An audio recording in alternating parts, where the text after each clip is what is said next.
Let's get our reaction starting now, and we've got the BJP spokesperson, Mr. Zafar Islam, joining us from the BJP headquarters.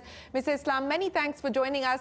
You know, my first question to you, through the course of this process of getting the GST off the ground, the government has said, the finance minister specifically has said that this is an example, an instance of cooperative federalism with state governments working in concert with the central government. But today, when the GST will finally be implemented, we're not going to see a significant majority of the opposition parties in Parliament. Isn't that disappointing?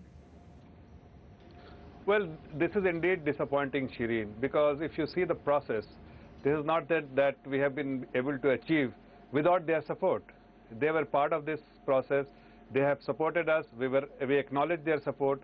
And today it is purely it is politics they are playing, because it is nothing to do with GST. It's merely a political point they were trying to score against us. But if you see that they were part of GST Council, their representatives were part of the GST Council, all the decisions have been made together with this representative of the state and the center. It was a true example of cooperative federalism, and yet today, when everything has been done with their cooperation, with their support, and with everyone's support, and the Honorable Prime Minister has indeed acknowledged support when it was passed as a legislation on the floor of the Parliament. Today, everybody should have been there side, setting aside all the differences. But unfortunately, politics is paramount for them, not the country, because this is the perfect opportunity for everyone to show that India is taking a has taken a historic decision which will have a far-reaching impact on the economy, Indian economy, on the lives of Indian citizens. Yet, some political parties, purely for the political reason, are trying to avoid this historic event.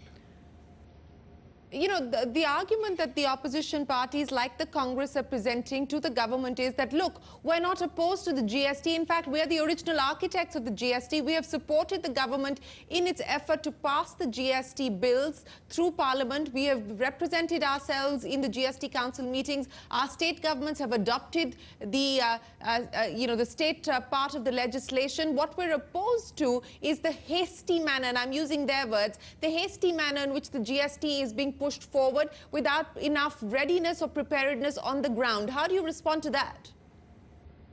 Shereen, it is us in the government, not them. They are in opposition. That discretion, let it be with the ruling party, with the government. Government has clearly stated that they are in a state of readiness.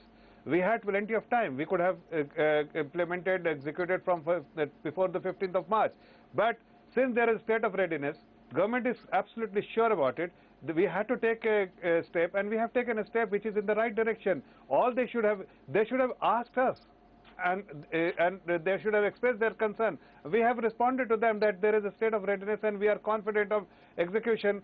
What is the concern? We were not confident in April. That's why they pushed it by 3 months. And 1st July, where there is a state of readiness, and the government feels comfortable and confident that it should be executed it should be rolled out from the 1st of July, and that it is being rolled out. Let me tell you, whether it's September, whether it's October, whether it's April, or whether it's July, 1st of July, there will always be some teething problem. And that teething problem needs to be addressed, and that will get addressed. Because whenever you start, when you are migrating to a new system, if there is a change, there has to be some teething problem, and that teething problem will get addressed by the competent people. And these competent people are working day and night to ensure that it is being rolled out from 1st of July. See, apprehension by the opposition parties is well understood. But taking a stand of this nature is something which should not be there. Okay, my final question to you, Mr. Islam, I know you have a busy night ahead of you before I let you go, is what about the state of Jammu and Kashmir? The state of Jammu and Kashmir is yet to pass the GST state law, which means that in a sense the chain, the link is going to be broken. That's part of your government. It's your allies in government there in the state of Jammu and Kashmir. Why is it taking so long? Well, that's the truth, Shereen, that they will be exposed to double taxation till the time they pass this legislation. And I'm sure that they are working overnight, and it will get passed soon. So it will be a reality for them, for everyone. Every state will be able to pass it. Jammu and Kashmir is the only exception. But I am thinking it's something which in near future we'll see that they will be able to pass.